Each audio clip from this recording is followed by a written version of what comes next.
Hello everybody, my name is Rachelle, and today we're going to be doing pumpkin gnocchi. So how many of you guys have made gnocchi before? Oh, a few, cool, awesome. So gnocchi is really easy. It's kind of like a foolproof thing other than the fact if you overmix it. So it kind of becomes nice and gummy, which is not ideal. But before that, we're going to kind of get our bacon going for the dish. So candied bacon is really easy to do. I just have bacon lined up on a sheet tray, and then essentially we're just gonna add some brown sugar to that. And if you like things like a little spicier, you can add like some red pepper flakes or some more black pepper to it. We're just gonna kind of keep it basic with the brown sugar. And this lightly coats the bacon and kind of gets a nice caramelized texture to it. You get a nice sweet and salty aspect to it, which, I mean, who doesn't like sweet and salty bacon? And this is really easy, you know, just rub the brown sugar on it, and then we'll bake this at 375 for about 15 to 20 minutes. Nothing too crazy. It's one of those nice things you get to just pop in the oven, not worry about, and pull out, and it's all nice and good. So do that. And then for the gnocchi, the fun part, right? So right here I have the ricotta. You can use whichever ricotta you like. I like to use whole milk ricotta. It kind of holds up a little nicer.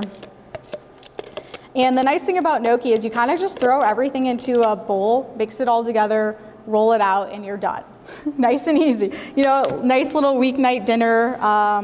So I have 16 ounces of ricotta. I've got 3 ounces of pumpkin puree. And honestly, you can really flavor the gnocchi whichever way you like. So today we're just doing pumpkin. You could easily substitute this for like butternut squash puree or pea puree. Any type of vegetable will do really well in this. So we're gonna mix that together. You kind of see the ricotta, the pumpkin mixing together. And then this is the part where you can really like mix this as much as you like. Once you start to add in the flour, that's when you're kind of like, okay, you kind of want to hold back on the mixing. You don't want it to get too gummy. So next we'll add in our 3 eggs. So just whole eggs. And then if anybody has any questions throughout this, feel free to ask them. I won't bite you. So we got that in.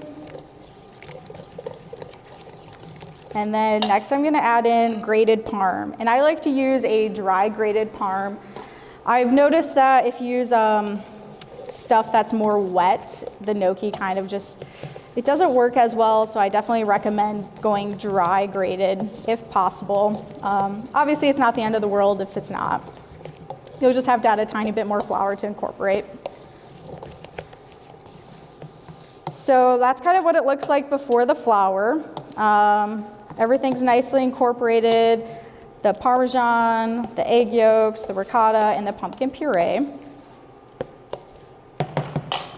And then next, you can just dump this all in.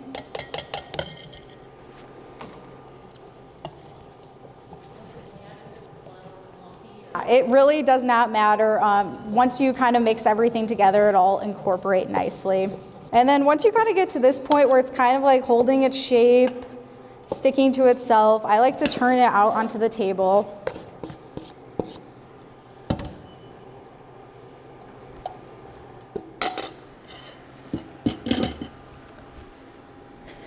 And then this is kind of when we'll start to incorporate with our hands. So this is the part you kind of have to be a little careful. You don't want to add too much flour. The dough is naturally going to be a little bit more wet, which also helps it with not being too gummy. And then for this recipe, you'll do about 2.5 cups, and then you'll do flour as you need it. So kind of just incorporating that.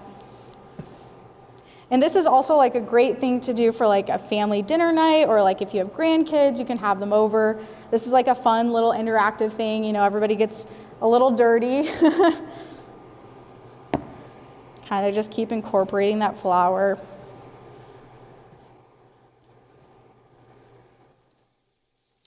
And then, so today we're going to be serving this with a maple ricotta, which again, that's like something super simple. You can kind of do any flavor you would like. We kind of just take whole ricotta milk, and then we take it into a food processor and add some maple syrup to it and blend it till it's really nice and smooth. You could easily add in any, lemon juice, herbs, whatever you would like to kind of impart the flavor you're looking for. I feel like the maple syrup kind of goes really nice with that sweet and salty bacon and then the notes of the pumpkin and the gnocchi. So now everything's kind of coming together. I'm going to kind of just knead it all. You don't want to over mix it, so kind of just once it's all slightly coming together. All right, so this is starting to come together. It's about there. And then I don't want to add too much flour now because as you're rolling it out, you're going to use more flour, so you don't want to make it too gummy. This is the part where your hands get nice and all goopy. And then I found a bench scraper works really, really well for doing gnocchi. So we'll kind of get rid of all of that excess flour.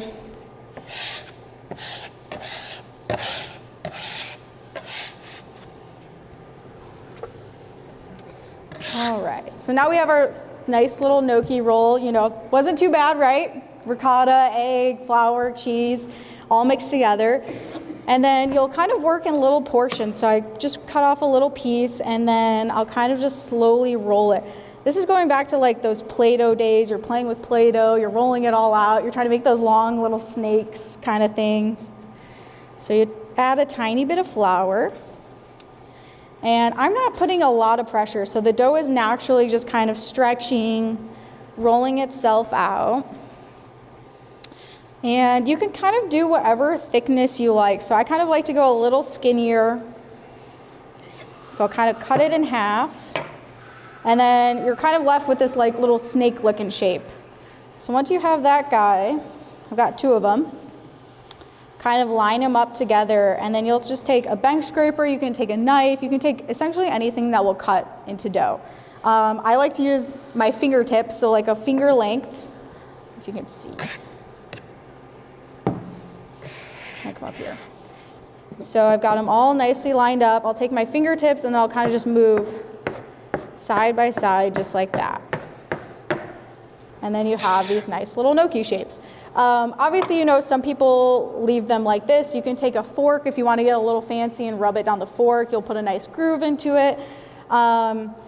Honestly, once you boil the pasta, the fork lines go away, so it doesn't really matter, to be completely honest with you. But if you're feeling fancy, go ahead and do it. I definitely suggest it. It's fun to do. So yeah, that's pretty much gnocchi. And like I said, you'll kind of just keep rolling it out, working that dough. And at this point, I've kind of got enough flour left over on my surface where I don't really need to add too much more.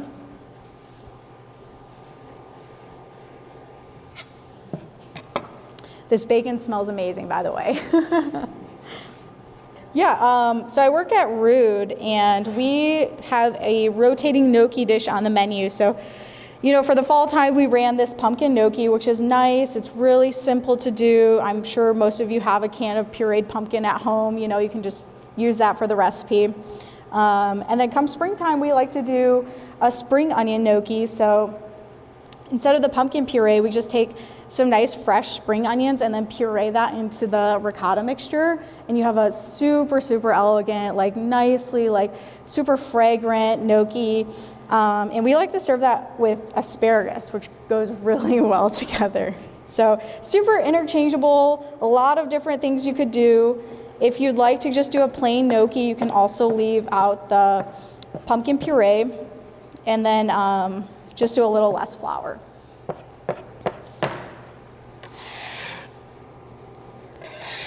Any questions so far? Cool. Yeah, of course. So easily swap out. You can use gluten-free flour. I like to use hazelnut or chestnut flour. Works really well for the gnocchi. And then even if you're trying to go vegan, and almond ricotta works super well as well.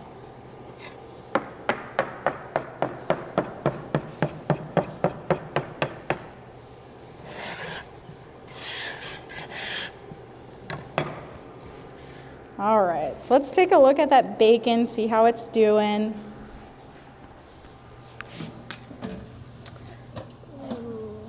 So as you can see, the brown sugar is kind of starting to melt and everything. It's creating a nice little coating over top of it. The bacon's starting to cook up, and this is good.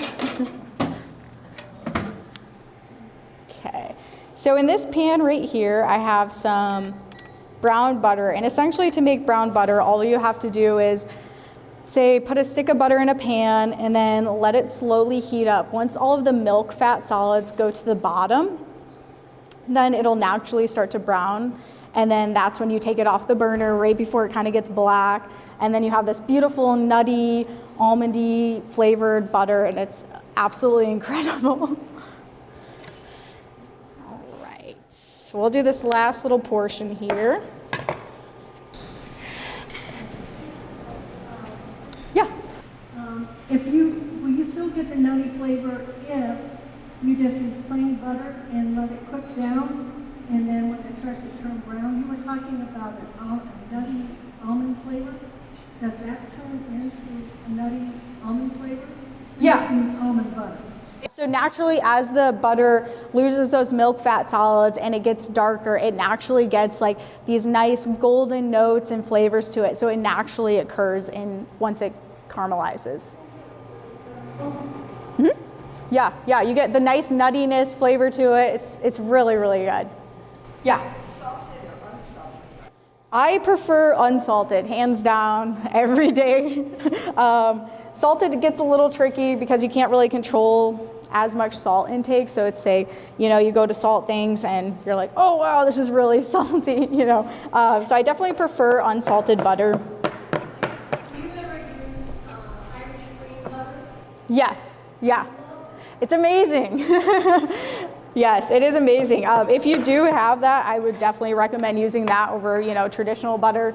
Even grass-fed butter is amazing. Use your butter, your choice. So honestly, today's recipe, we're not using any oil at all. This is just going to be butter, and you'll get the nice flavor from the butter. You don't really need the oil, which is nice. Yeah. Ray, can you use the canned pumpkin? So at the restaurant, we actually make our own purees, but you can definitely use canned. That's perfectly fine. It's very easy route to go, definitely. All right, so we've got our gnocchi all ready to go. I've got a nice pot of boiling water over here. And the nice thing when you're doing any type of like fresh pasta or fresh gnocchi, it cooks insanely fast. That's honestly why I love doing it. It's really nice pickup time, works out really well. And essentially, so whenever you're doing these, once it kind of starts floating, they're ready to go. And today I'm gonna be searing it off. So I'm gonna boil it and then come and sear it. You don't have to sear it if you don't like to. I just like it for the crunchy exterior, and then you get the nice inside, to it. But it's really just personal preference. You can easily do it without searing it. You could do like a tomato sauce if you want to do it traditional, and then just kind of throw it into that tomato sauce. Gnocchi is super, super universal. Lots of different things you can do with it. And then, so this is a ricotta-based gnocchi, which I kind of like a little bit more. Potato gnocchi is a little bit more traditional, but it ends up being like a little bit denser in my opinion. And it's a little more technical. You have to like boil the potatoes and work it while it's hot, which you end up burning your hands. So it's not a fun task to do. So that's why I really love ricotta gnocchi instead. So we're gonna kind of just drop those in there. Yeah.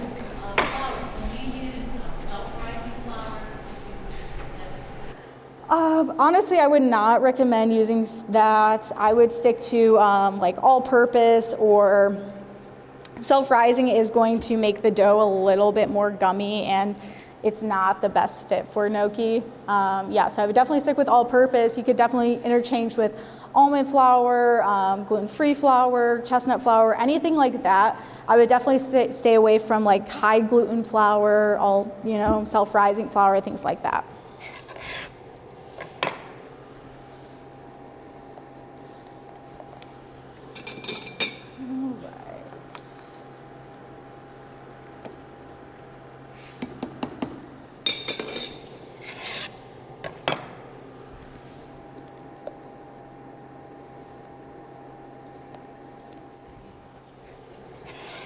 I think salting your water is like one of the most important things. Yeah.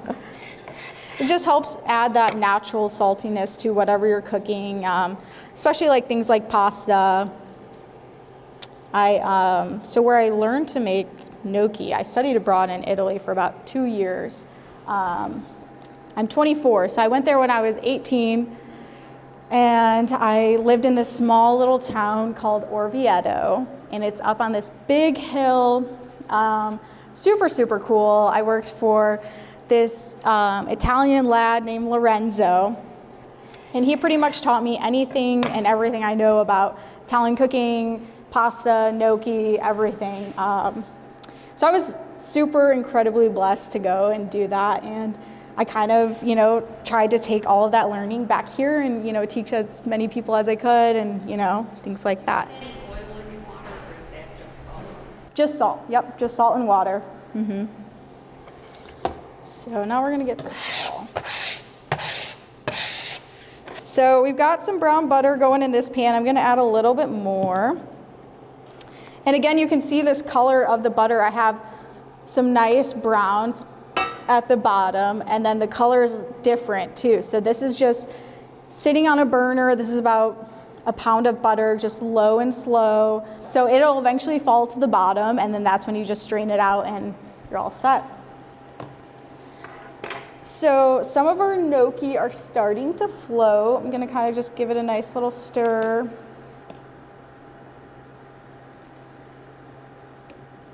You can see that's kind of what they start to look like as they form. Got our brown butter melting. It's looking really good. Any other questions so far? You guys have a lot of questions. Good questions too. It's okay to crowd the gnocchi? Yes, yeah. So the gnocchi, as long as you give it a nice little stir, it'll be fine. Because you cut it in those nice little chunks, as long as your water's boiling, you'll have no issue with it sticking. So you can kind of see like everything's starting to come to the top, and that's the fun thing. Like you have a whole bunch of little different shapes, and that's why I love doing this with like little kids and stuff. They love it. Is there any reason why you're not open for lunch? Oh, yeah. So we are actually open for lunch Friday and Saturdays. So you can kind of see that starting to get a nice little caramelized texture to it. But yeah, right now we're open Friday and Saturday. We used to be open during the week, but it's a little slow in the wintertime right now, so we're kind of cutting back the hours for that.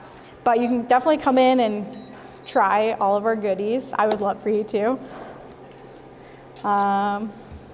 So yeah, I've got a lot of gnocchi over here that's starting to float. I'm gonna take my pan. I've got the brown butter all nice and melted, so I'll just kind of put that in there. This is where you're gonna get a nice sear on that.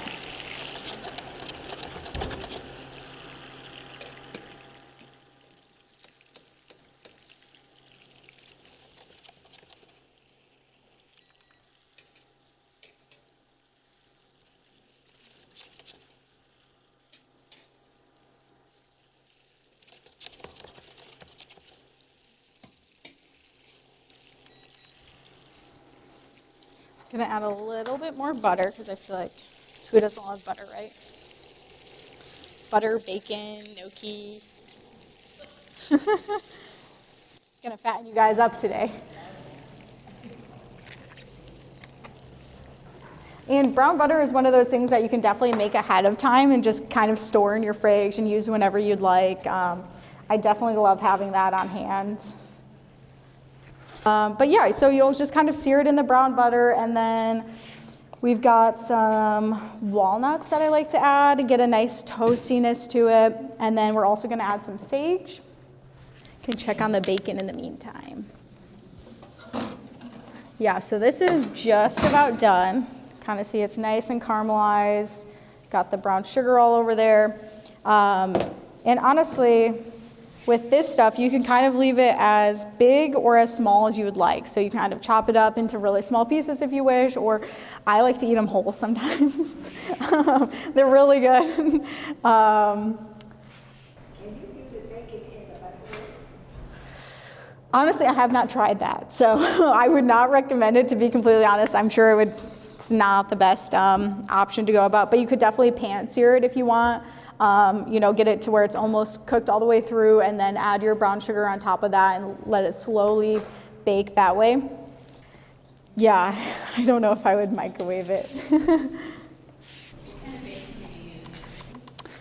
So we actually get our bacon from a local butcher shop, but I recommend like any thick cut bacon is best for this. I'm using too many burners over here, guys.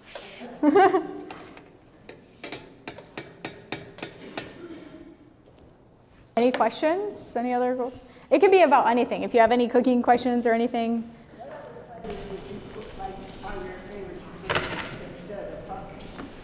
Instead of pumpkin? Yeah, so I really like spring onion. That's one that we do in the spring. That one's incredible. You can just take green onions, take ricotta. If you have a food processor or a blender, you know, you can just add that right into the blender, puree it all until it's a nice, vibrant green color, and essentially do the exact same thing that I just did. And you'll have a nice earthy, like oniony taste to it. That's probably one of my personal favorites. I do really like butternut squash. I also really like doing just like a cheese-based gnocchi. So today we did just Parmesan, where you can interchange it with any type of cheese you like. You can add a little bit more, and then you can even do a little less ricotta. So honestly, the recipe is very like give and take. You can pretty much do anything you would like and kind of substitute whatever. So I don't know, I would have to probably go spring onion on that one. Yes, that would be amazing. Yeah, definitely.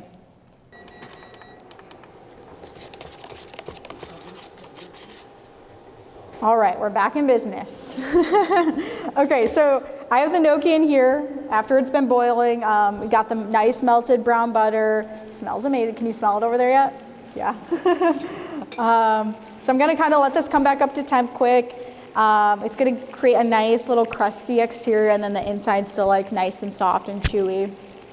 And then like I said, this is super interchangeable. So today we're doing a maple ricotta with it, but you can honestly do whatever type of sauce you're feeling. If you just wanna throw it into a tomato sauce, you know, you can easily throw it into that. If you're doing like an Alfredo, super, super interchangeable. So I'm gonna add, do we have any nut allergies? Everybody's good? Cool. So we're gonna add in some walnuts, and then I like to add this in about halfway through, so the brown butter and the walnuts kind of marry together and they get that nice toastiness to it. And then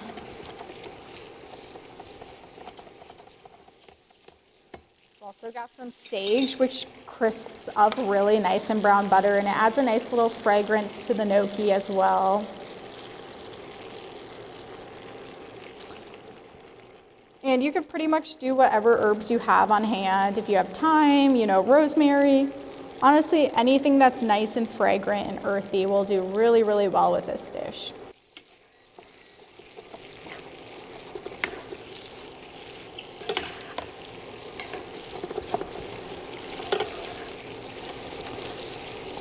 And honestly, too, this is one of those things that you can easily make ahead of time. Gnocchi freezes incredibly well. So if you're doing like a dinner party and you want to do gnocchi, you can easily make this the night before, freeze it, and then you can do the same method. Boil it. Once it comes to the surface, it's ready to go.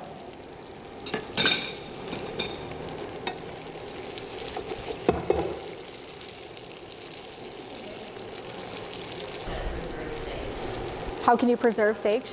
Yeah, so honestly, what I've been doing lately is I take the whole bundle of sage and then tie some twine around the stems of it, and then just hang it wherever you have, space, and then it'll naturally start to dry out after probably like 2 to 3 weeks. You should be good, and then it'll have that nice dry texture to it, and then you could either pulse it, leave it whole, or do whatever you please with it, and then you have sage ready to go on hand. You can honestly do that with any herb too. Yeah, so everything's kind of coming really nice together. Starting to get a nice little coating on some of this gnocchi. How do you know when it's done? So honestly, once it's floating in the pan, it's really ready to go. We're just searing it right now just to get that extra crust on it. This isn't a step you have to do. You can just go, you know, straight from the pot to the pan or to your plate. I just like to add a nice little texture to the gnocchi.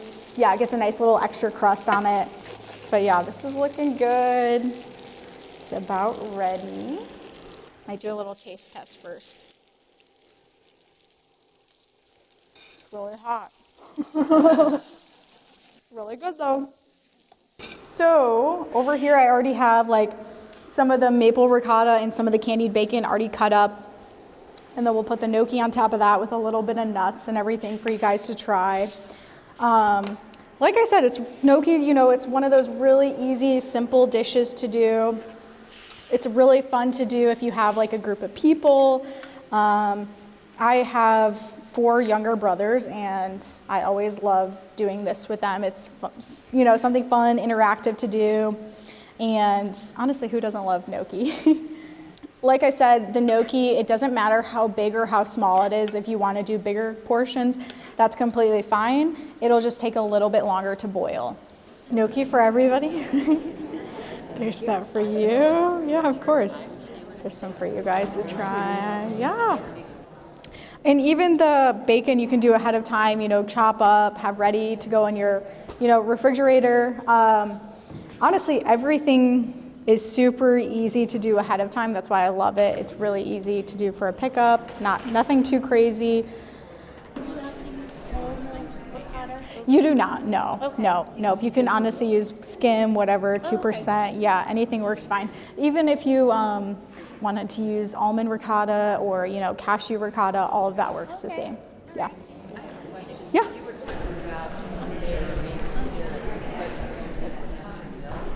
Yeah, so just ricotta cheese. You take ricotta cheese and maple syrup into, you know, you could take a blender, a food processor, whatever you have. Even if you don't have any of those, take a whisk, really whisk it good, and you'll have the same, definitely. So what did you guys think? Do you like it? Yeah. Cool. Awesome. Cool. Awesome. Yeah. Well, thank you guys so much for, you know, coming and watching and learning how to make gnocchi. I really appreciate it. If you have any questions, you know, I'm sure you can get in contact and I'll feel free to answer any questions you guys may have or anything like that. But yeah, thank you so much. Yeah. Thank you.